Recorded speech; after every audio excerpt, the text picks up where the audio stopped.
بیت المقدس مسلمانوں کا قبلہ اول ہے، اس میں کوئی شک نہیں کہ بیت المقدس یہودیوں، عیسائیوں اور مسلمانوں تینوں کے ریلیجن کے لیے مقدس مقام کی حیثیت رکھتا ہے۔ حضرت سلیمان علیہ نبینا علیہ السلام نے انسانوں سے نہیں بلکہ جنوں کی ایک جماعت سے اس کام کو کروانا شروع کیا، اس لیے اس عمارت کو ہیکل سلیمانی بھی کہا جاتا ہے۔ آقائے کائنات جناب محمد رسول اللہ صلی اللہ تعالی علیہ وسلم کی ہجرت کے 1 سال 5.5 مہینے کے بعد قبلے کی تبدیلی ہوئی اور اللہ پاک نے پیارے آقا علیہ السلام کی خواہش کے مطابق مسلمانوں کا جو کعبہ ہے، قبلہ ہے، وہ کعبہ کو فرما دیا۔ اس مقام پر آج بھی مسجد قبلتین قائم ہے۔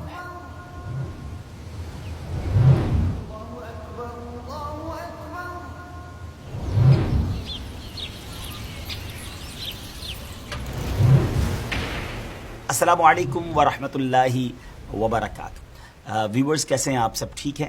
ایک بار پھر قیامت کی نشانیاں ایپیسوڈ لے کر حاضر ہیں، اور آج کی ایپیسوڈ بڑی امیزنگ ہے۔ ایک ایسا تفصیلی واقعہ ہے کہ جب اس کو سنتے ہیں، پڑھتے ہیں تو ایمان تازہ ہو جاتا ہے۔ یاد رہے کہ اللہ پاک کے آخری نبی جناب محمد عربی صلی اللہ تعالی علیہ وسلم نے غیب کی خبر دیتے ہوئے اپنی امت سے ارشاد فرمایا کہ قیامت سے پہلے 6 چیزیں گن کر رکھو۔ نمبر 1 میری وفات، نمبر 2 بیت المقدس کی فتح، نمبر 3 پھر طاعون کی وبا جو بکریوں کی گٹلیوں کی طرح تمہارے اندر شروع ہو جائے گی، نمبر 4 اس قدر مال کی کثرت ہو جائے گی کہ کسی آدمی کو 100 دینار دینے پر بھی وہ خوش نہیں ہوگا، نمبر 5 ایک ایسا فتنہ اٹھے گا کہ عرب کا کوئی گھر باقی نہیں رہے گا جس پہ فتنہ داخل نہ ہوا ہو، نمبر 6 تمہارے اور رومیوں کے درمیان ایک سلو ہوگی اور رومی عہد شکنی کریں گے اور وہ 80 جھنڈے لے کر تمہارے اوپر حملہ آور ہوں گے اور ہر جھنڈے کے نیچے 12,000 فوج ہوگی۔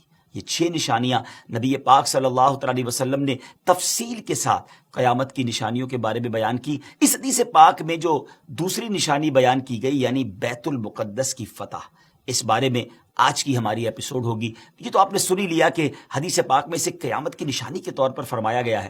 اس بارے میں مزید بات کرنے سے پہلے آئیے پہلے ذرا بیت المقدس کے بارے میں کچھ سنتے ہیں کہ یہ کس جگہ کو کہا جاتا ہے اور اس کی تاریخ کیا ہے۔ بیت المقدس مسلمانوں کا قبلہ اول ہے۔ یہ فلسطین کے شہر القدس میں واقع ہے۔ بعض نے اس شہر کو بھی بیت المقدس کہا ہے۔ بیت المقدس کی تاریخ دیکھیں تو اس میں کوئی شک نہیں کہ بیت المقدس یہودیوں، عیسائیوں اور مسلمانوں تینوں کے ادیان یعنی تینوں کے ریلیجن کے لیے مقدس مقام کی حیثیت رکھتا ہے۔ اس کو القدس کا نام کیوں دیا گیا؟ اس کے بارے میں حکیم الامت مفتی احمد یار خان نعیمی رحمۃ اللہ تعالی لکھتے ہیں کہ چونکہ اس زمین میں حضرات انبیاء کے مزارات بہت ہیں، اس لیے اسے قدس کہا جاتا ہے۔ زمین کا یہ ٹکڑا انبیاء اور صلحاء یعنی نیک لوگوں کا مرکز رہا ہے۔ حضرت سیدنا سلیمان علیہ نبینا علیہ السلام کا مزار مبارک اور عالم اسلام کی مشہور و معروف مسجد اقصی بھی اسی شہر میں واقع ہے۔ رہی یہ بات کہ اس کا سنگ بنیاد کب رکھا گیا، تو اس بارے میں یہ کہا جاتا ہے کہ کعبہ معظمہ کی بنیاد ڈالنے کے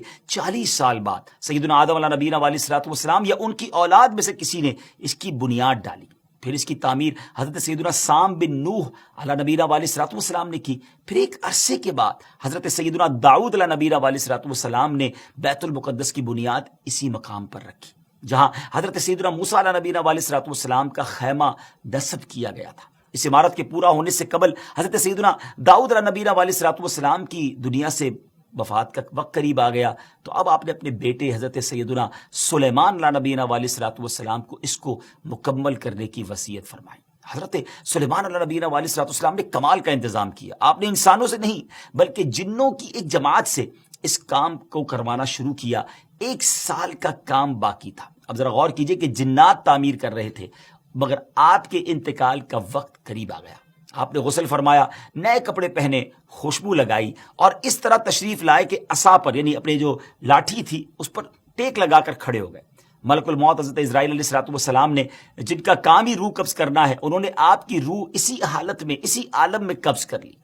اب اسی طرح آپ عصا پر ٹیک لگائے کھڑے رہے۔ جی ہاں، دنیا سے آپ جا چکے تھے، وصال فرما چکے تھے، مگر آپ آپ کا جو مبارک جسم ہے وہ عصا پر ٹیک لگائے کھڑا رہا. یہ اللہ کی شان ہے. حضرت سلیمان علیہ السلام کا یہ معجزہ بھی ہے. یہاں میں ایک اور دلچسپ بات آپ کو بتاتا چلوں کہ جب حضرت سلیمان علیہ السلام حیات تھے تو جنات کو رات کی رخصت بھی مل جاتی تھی, وہ دن میں کام کرتے تھے. حضرت سلیمان علیہ السلام بھی آرام کرنے چلے جاتے تھے, مگر آپ چونکہ اب کھڑے ہی تھے تو اب جنات کو دن رات راؤنڈ کلاک کام کرنا پڑ گیا. ہر وقت وہ آپ کھڑے رہے تو آپ کو اجازت مانگتے تھے, لیکن کسی میں ہمت نہیں ہوتی تھی کہ وہ اجازت مانگنے آپ سے مانگے, تو آپ سے اجازت بھی نہیں مانگ سکتے تھے. تو جنہوں نے 4 سال تک یک لخت, جی ہاں آل دا وے, دن رات برابر کام کیا. اچھا, حضرت سلیمان علیہ السلام جو ہے وہ عصا پر کھڑے ہیں, نہ جسم میں کوئی تبدیلی آ رہی ہے. اللہ اکبر, یہ بھی اللہ کے نبی کی شان دیکھیں. اس کی تعمیر کی تکمیل چونکہ حضرت سلیمان علیہ السلام کے زیر نگرانی ہونی تھی, اس لیے اس عمارت کو ہیکل سلیمانی بھی کہا جاتا ہے. بیت المقدس کی روشنی کا انتظام بھی نرالے انداز میں ہی کیا گیا تھا. وہ اس طرح کہ حضرت سلیمان علیہ السلام نے بیت القدس کی مسجد کو سنگ مرمر سے اور ہیروں موتیوں اور یاقوت سے بنوایا, اور بیت المقدس کے گنبد کے سرے پر کبریت احمر, یہ سرخ گندک جی تھی, اس کا اہتمام کیا. اس کی روشنی کئی میلوں تک پہنچتی تھی. اللہ اکبر. اچھا ناظرین, جیسے اس کی تعمیر کا وقت پورا ہونے لگا تو اللہ کی شان دیکھیں کہ آپ کے اس عصا کو, اس لکڑی کو دیمک نے کھایا اور آپ کا جسم زمین پر تشریف لایا. پھر لوگوں کو بھی پتہ چلا اور جنات کو بھی پتہ چلا کہ حضرت سلیمان علیہ السلام دنیا سے جا چکے ہیں. سبحان اللہ, اتنی شاندار یہ عمارت ہے.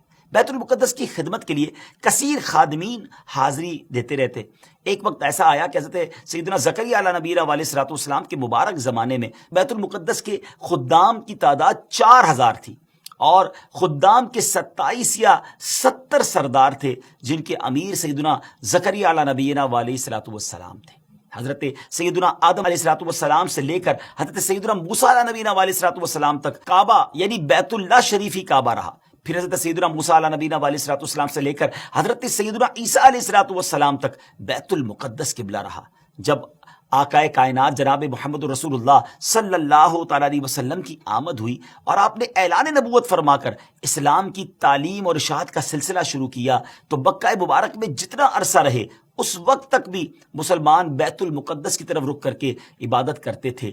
پھر نبی پاک علیہ السلام نے مدینے کی طرف ہجرت فرمائی, اور ہجرت کے بعد مدینہ منورہ میں بھی مسلمان 16 یا 17 مہینے تک بیت المقدس کی طرف ہی رخ کر کے نمازیں پڑھتے رہے.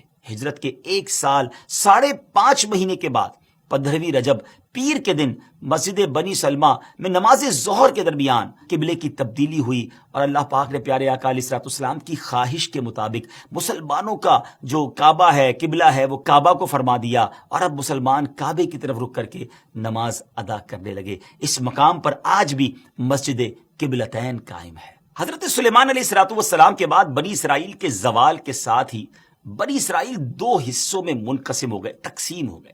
ہیکل سلیمانی کی عزت میں بھی کمی آ گئی. ویسے تو ہیکل سلیمانی پر کئی حملے ہوئے, مگر ایران کے بادشاہ بخت نصر نے جو فلسطین پر حملہ کیا تھا اس میں ہیکل سلیمانی کو مکمل طور پر مسمار کر دیا, اور بڑے پیمانے پر یہودیوں کا قتل عام کیا. تورات جلا دی گئی, اور اس وقت یہودی غلاموں کو دریائے فرات کے کنارے آباد کیا گیا, اور انہوں نے اس بستی کا نام تل ابیب رکھا. اس کے بعد ایران کے پہلے کسرا خسرو نے یہودیوں کو واپس فلسطین جانے کی اجازت دے دی. تب وہ جنوبی فلسطین میں آ کر آباد ہوئے اور ہیکل سلیمانی کی اثر نو تعمیر کی, مگر یہ تعمیر بھی زیادہ عرصے قائم نہ رہ سکی, اور 70 عیسوی میں روم کے بادشاہ توتس نے ایک مرتبہ پھر ہیکل سلیمانی پر حملہ کیا, اسے مسمار کر دیا, اور یہودیوں کو فلسطین کے جنوبی حصے سے بھی نکال دیا. یوں فلسطین مکمل طور پر یہود سے خالی ہو گیا تھا. حضرت عمر فاروق رضی اللہ تعالیٰ عنہ کے عہد خلافت میں جب فلسطین فتح کیا گیا, اس وقت وہاں عربی النسل قبائل آباد تھے. اسلامی لشکر کے سپہ سالار سیدنا ابو عبیدہ بن جراح رضی اللہ تعالیٰ عنہ نے فتح یرموک کے بعد اسلامی لشکر کے ساتھ آپ دمشق آ چکے تھے. آپ نے اپنے اصحاب سے مشورہ کیا کہ قیصاریہ روانہ ہو یا بیت المقدس. حضرت سیدنا معاذ بن جبل رضی اللہ تعالیٰ عنہ کے مشورے پر عمل کرتے ہوئے سیدنا فاروق اعظم رضی اللہ تعالیٰ عنہ کی بارگاہ میں ایک مکتوب روانہ کیا گیا, دونوں شہروں میں سے کس شہر کا انتخاب کیا جائے. سیدنا فاروق اعظم رضی اللہ تعالیٰ عنہ نے جلیل القدر صحابہ کرام علیہ رضوان سے جب مشورہ کیا تو مولا علی شیر خدا کرم اللہ تعالیٰ وجہ الکریم نے فرمایا کہ اے امیر المومنین, آپ اسلامی لشکر کو بیت المقدس کی طرف روانگی کا حکم دیں. وہ پہلے بیت المقدس کو فتح کرے پھر کیساریہ کی طرف جائیں، کیونکہ رسول پاک علیہ الصلوۃ والسلام نے پہلے مجھے بیت المقدس کی فتح اور بعد میں کیساریہ کی فتح کی خوشخبری دی تھی۔ یہ سن کر سیدنا فاروق اعظم رضی اللہ تعالیٰ نے فرمایا، اے ابو الحسن آپ نے سچ کہا۔ پھر سیدنا ابو عبیدہ بن جراح رضی اللہ تعالیٰ کی طرف پہلے بیت المقدس اور پھر کیساریہ روانگی کا حکم لکھ کر روانہ کر دیا۔ Dear viewers,